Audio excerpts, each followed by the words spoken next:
আমাকে কিছুদিন সময় দাও। আমি শহরে গিয়ে কিছু একটা করবার চেষ্টা করছি। তুমি সে কটা দিন অপেক্ষা করবে তো? এ তুমি কি বলছো? আমি তোমার জন্য অপেক্ষা করব না? তুমি নিশ্চিন্তে যাও আর তাড়াতাড়ি কিছু একটা ব্যবস্থা করে ফিরে এসো। বেশি দেরি করো না পার্থ।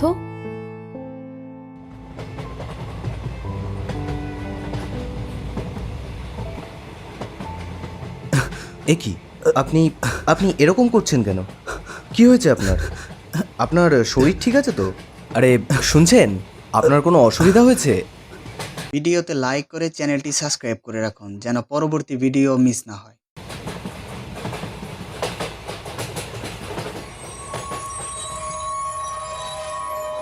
ট্রেনটা প্ল্যাটফর্মে আসতেই ছুটে নেমে বেরিয়ে গেলাম ট্রেন থেকে।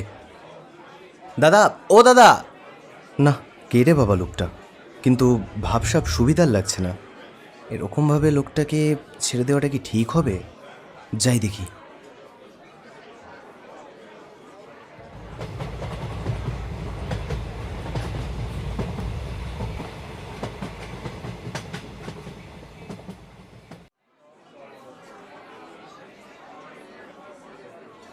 অঞ্জলি, অঞ্জলি, তুমি বাইরে বেরিয়ে এসো।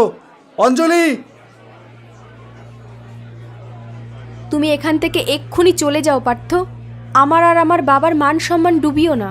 এখানে আমাদের একটা সম্মান আছে। এটা তুমি কি করলে অঞ্জলি? এটা তুমি করতে পারলে? কাল পর্যন্ত তুমি আমাকে কিচ্ছু জানতে দাওনি। ফোনে কথা বলেছো আমার সাথে, আর আজকে তোমার বিয়ে। এখান থেকে চলে যা, নাহলে পুলিশ ডাকতে বাধ্য হব। অঞ্জলি, তুমি কিছু বলো। এটা করো না আমার সাথে অঞ্জলি, এটা করো না। আমি জানতাম তুমি ঠিক এটাই করবে। ওই জন্যই আমি তোমাকে কিছু জানাতে চাইনি।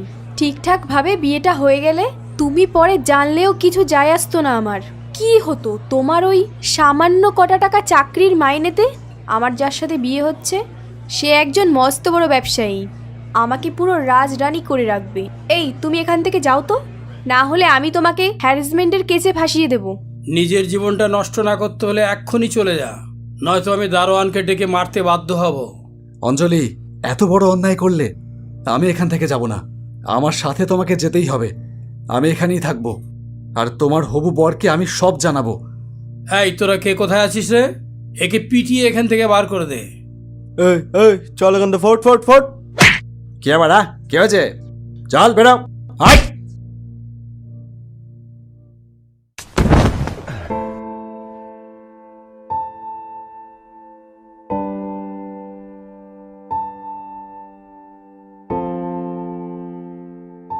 ও দাদা, আরে উঠুন উঠুন।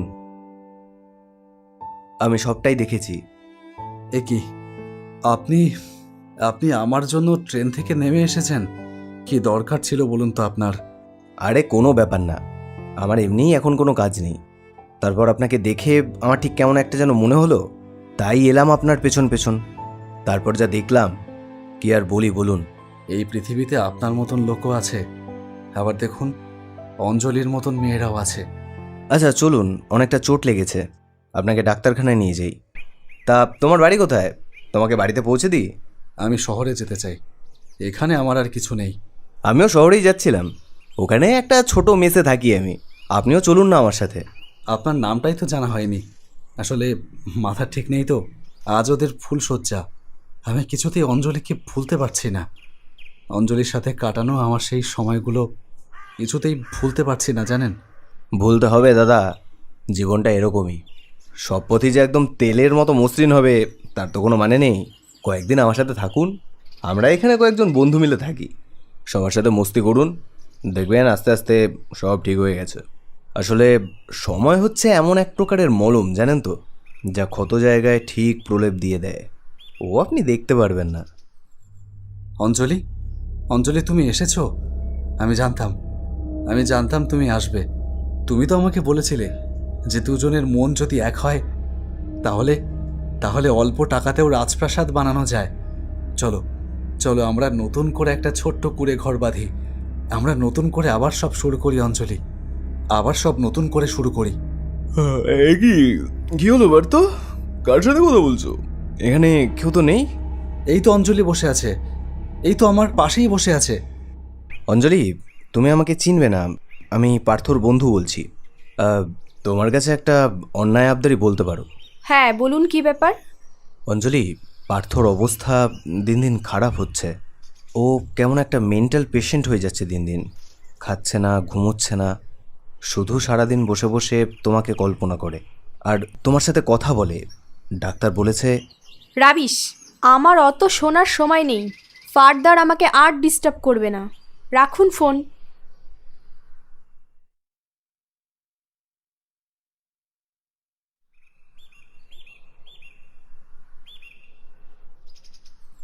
জানিস পার্থ, আমি খুব একা।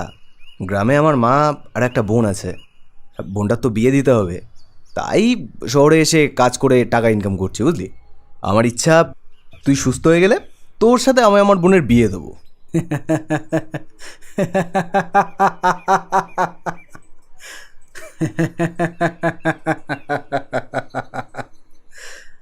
বিয়ে? আমার বিয়ে? আপনার বন্ধু এখন ভালোই সুস্থ, ওকে নিয়ে আর আশা করি কোনো সমস্যা নেই। তবু আপনি 1 মাস বাদে একবার চেক আপ করিয়ে নিয়ে যাবেন। আর আমি কিছু ওষুধ প্রেসক্রাইব করে দিচ্ছি, এগুলো কন্টিনিউ করাবেন। কিরে, যাবি তো আমাদের গ্রামে? আমার বোনটাকে দেখতে হবে কিন্তু। বিয়ে করবি তো আমার বোনকে? আরে কেন বুঝিস না, বোনটাকে বিয়ে দিতে না পারলে আমারও তো একটা হিল্লে হচ্ছে না। আমার বিয়ে দেওয়ার ইচ্ছে না নিজের বিয়ে করবার ইচ্ছে? আচ্ছা, তুই অঞ্জলিকে কেন ফোন করেছিলি? ওই প্রসঙ্গ বাদ দে এখন। সে যখন করেছিলাম। না রাহুল, তুই এটা একদম ঠিক করিসনি। আমি চাই না যে ওর বিবাহিত জীবনে আমার জন্য কোনো সমস্যা আসুক। তুই এটা মোটেও ঠিক করিসনি। আর কখনো তুই অঞ্জলিকে ফোন করে আমার কথা বলবি না, সে আমার যাই হোক না কেন। কতদিন পরে এরকম ভালো খাবার খেলাম, তুই জানিসও না। হাসপাতালে তো শুধু ঝোল আর ভাত দিত, একটুও ভালো লাগতো না। আজ থেকেই কাজে যোগ দেব। অনেক ক্ষতি হয়ে গেছে। ম্যানেজারটা ভালো, তাই রক্ষে। সবটাই আমার কৃতিত্ব। আমি তোর ম্যানেজারের সাথে গিয়ে কথা বলেছিলাম। আমি কাজে বেরোচ্ছি, তুই বিশ্রাম নে, তোর তো নাইট ডিউটি।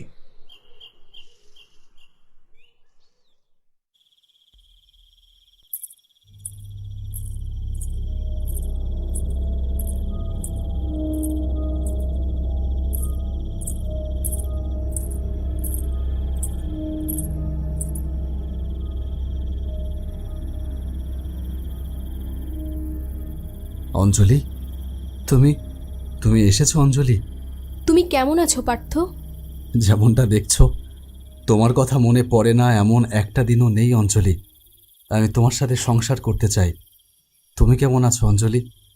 এ কি হাল হয়েছে তোমার? এত রোগা হয়ে গেছো কি করে? চোখের তলায় কালশিটে, শরীর খারাপ তোমার? ভালো নেই পার্থ, আমিও একদম ভালো নেই। আমি ভুল করেছি জানো। রাহুলটা সবসময় বলে তোমার কথা না ভাবতে, কারণ তোমার বিয়ে হয়ে গেছে। তুমি এখন অন্য কারো স্ত্রী। তোমার সঙ্গে কাটানো মুহূর্তের কথা মনে করাটাও নাকি আমার পাপ। তুমি আমাকে ক্ষমা করতে পারবে পার্থ? ক্ষমা করতে পারবে আমাকে? অঞ্জলি, অঞ্জলি কোথায় গেলে তুমি? অঞ্জলি, অঞ্জলি! না, আমি আবারও অঞ্জলিকে কল্পনা করছি। না না না, আমাকে সবটা ভুলে যেতে হবে। আমাকে সবটা ভুলতেই হবে।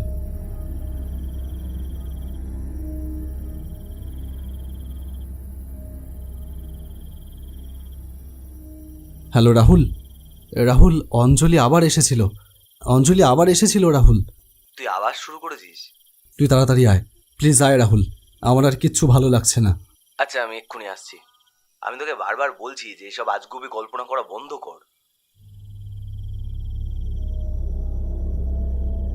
অঞ্জলি, রাহুল বলছে তুমি নাকি আমার কল্পনা। তুমি সত্যিই আমার কল্পনা। চলে যাও, চলে যাও আমার চোখের সামনে থেকে। আমার জীবনটাকে তুমি... আমি সত্যি তোমার কাছে এসেছি। আমি তোমার কল্পনা নই পার্থ। আমাকে ছুঁয়ে দেখো। তুমি আমাকে ক্ষমা করতে পারবে? অঞ্জলি, তুমি এখন অন্য কারো স্ত্রী। তুমি এত রাতে এখানে কি করে? চলে এলাম, সব বাধা পেরিয়ে তোমার কাছে চলে এলাম। আমি জানি আমি অনেক বড় ভুল করেছি। তুমি আমাকে ক্ষমা না করলে আমার যে আর শান্তি নেই পার্থ, আমার যে মুক্তিও নেই। কে ঘরে বসে আছে? ও কে পার্থ? রাহুল, রাহুল তুই অঞ্জলিকে দেখতে পাচ্ছিস? হ্যাঁ, কিন্তু এতদিন পরে কেন এসেছো অঞ্জলি? তোমাকে কতবার ফোন করেছি, আর তুমি এখন এসেছো? তোমার বাবা, তোমার বর জানে যে তুমি এখানে এসেছো? আমি তোকে বলেছিলাম না রাহুল যে এটা আমার কল্পনা নয়, আমি সত্যি অঞ্জলিকে দেখতে পাচ্ছি। এইবার বিশ্বাস করলি তো? আমি ভুল করেছি, ওকে বিয়ে করে আমি ভুল করেছি। ও একটা মস্ত বড় প্রতারক। পয়সার লোভে সুখের জীবন পাওয়ার জন্য আমি পার্থকে ঠকিয়েছি। সেই জন্যই হয়তো বিধাতা আমাকে এত বড় কষ্ট দিয়েছে। আমার সঙ্গে কি হয়েছে তোমরা জানো না। আমি শুধু ক্ষমা চাইতে এসেছি। পার্থ, আমাকে ক্ষমা করবে?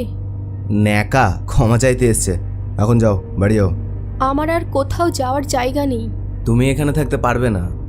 এখানে দুজন ব্যাচেলার ছেলে থাকে, আর এখন রাত হয়ে গেছে, তুমি এখন বাড়ি যাও।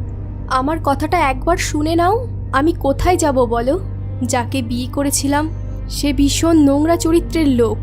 আমি বুঝতে পারিনি আমি ছাড়াও আরও অনেক মেয়ের সঙ্গে ওর সম্পর্ক। আমাকে বিয়ে করার পরেও সেই সম্পর্ক বজায় রেখেছিল। খারাপ তো তখন হয় যখন ও আমাকে একটা পার্টিতে নিয়ে গিয়ে কিছু মাতাল বন্ধুর কাছে আমাকে ছেড়ে দেয়। ওরা আমার উপর অত্যাচার করতে থাকে।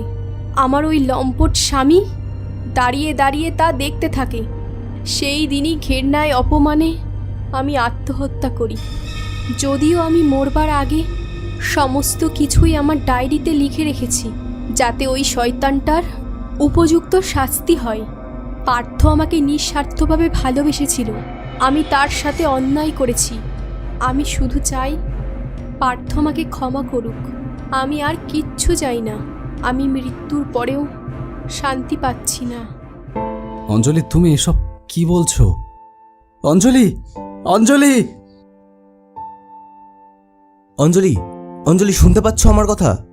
আমাকে ক্ষমা করে দিও পার্থ।